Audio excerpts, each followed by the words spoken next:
cette rencontre fait suite à une série de rencontres que nous avons débutées en début d'année avec les médias pour mieux leur faire comprendre le rôle du dépositaire central dans l'écosystème du marché financier.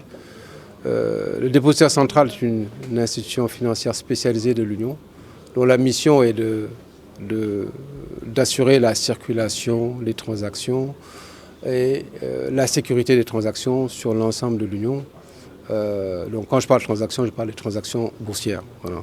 Le marché se porte très bien. Si vous regardez les statistiques qu'on vient de partager avec vous, globalement, l'année 2023 s'est bien passée sur les différents segments du marché.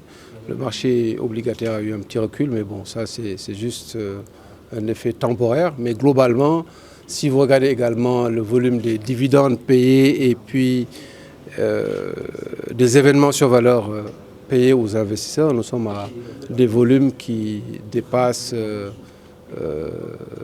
1500, 1600 milliards, qui n'est non négligeable si on prend l'impact de ce volume payé à travers le système bancaire.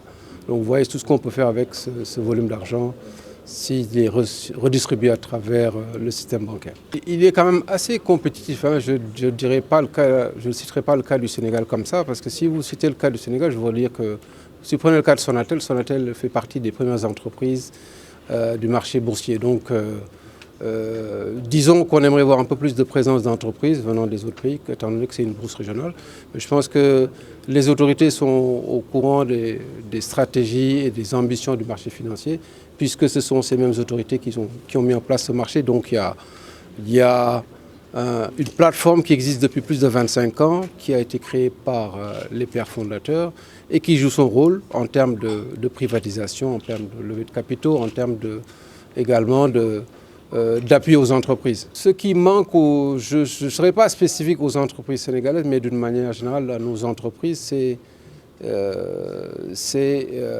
une meilleure compréhension de l'outil marché boursier. Pourquoi je dis l'outil? Parce que vous avez deux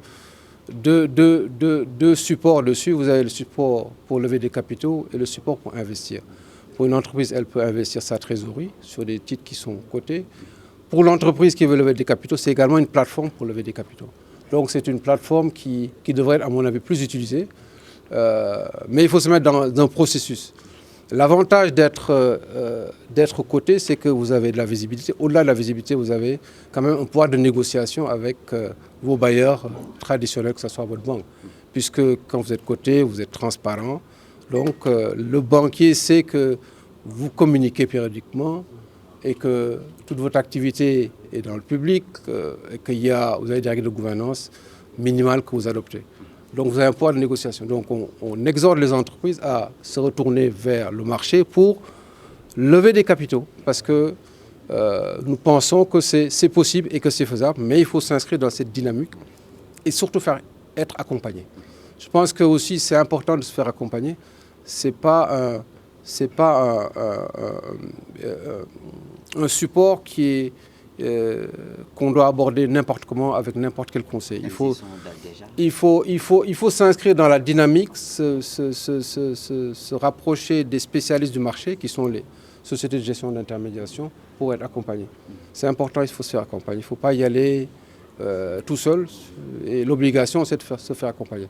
Mais il faut s'inscrire dans cette démarche très tôt de préparation. Il faut se préparer. Ce n'est pas quelque chose qu'on peut faire du jour au lendemain. Dans les projections pour 2024,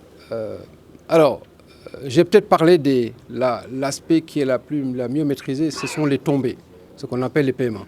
On est à plus de 2320 milliards qui devraient être redistribués dans le secteur bancaire au profit des bénéficiaires finaux.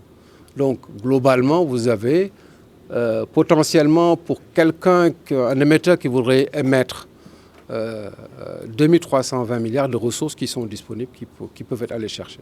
Voilà. Mais pour ça aussi, il faut se préparer. Les perspectives du DCBR s'inscrivent globalement dans sa stratégie de digitalisation et d'interaction avec les investisseurs et l'écosystème. Alors, je donnerai peut-être deux exemples. Le premier, c'est nous sommes engagés dans un projet de digitalisation des opérations de souscription sur le marché primaire. Ça veut dire qu'on va permettre aux investisseurs finaux, qui sont vous et moi, de pouvoir souscrire, de participer aux opérations qui se dérouleront sur le marché primaire. Ce qui permettrait de développer la base, puisque même ceux qui ne détiennent pas des comptes pourront, à travers cette plateforme, ouvrir des comptes avec leurs intermédiaires. Ça permettra de développer la base des investisseurs locaux, qui est un apport important pour un marché boursier.